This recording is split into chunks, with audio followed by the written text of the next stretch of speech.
آگے بڑھتے ہیں، کچھ دیگر خبریں شامل کریں، عدالتی کارروائی کی بات کرتے ہیں۔ آپ کو بتائیں کہ نیب آج حمزہ شہباز کو جسمانی ریمانڈ کے لیے احتساب عدالت لاہور میں پیش کرے گی۔ احتساب عدالت کے باہر لیگی کارکنوں کے رش کے باعث سالین میں دھکم پیل بھی ہوئی ہے۔ پہلی منزل سے جیالیاں گراؤنڈ فلور پر آ گریں۔ آپ کو بتاتے چلیں کہ آج حمزہ شہباز کے جسمانی ریمانڈ کے لیے احتساب عدالت لاہور میں پیش کیا جائے گا۔ اسی پر بات کریں گے، شکیل سعید ہمارے ساتھ موجود ہیں۔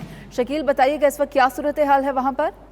جی بالکل، آج نیب حکام نے حمزہ شہباز شریف کو احتساب عدالت میں پیش کرنا ہے، جس موقع پر سیکیورٹی کے سخت انتظامات کیے گئے ہیں۔ لیگی کارکنان کی بڑی تعداد جو ہے وہ احتساب عدالت کے باہر اور اندر پہنچ چکی ہے، جبکہ احتساب عدالت کی طرف آنے اور جانے والے راستوں کو خاردار تارے اور کنٹینر لگا کر بند کر دیا گیا ہے۔ احتساب عدالت کے اندر اور باہر جو ہے سیکیورٹی کی بھاری نفری تعینات کی گئی ہے، پولیس کی بھاری تعداد یہاں پر موجود ہے۔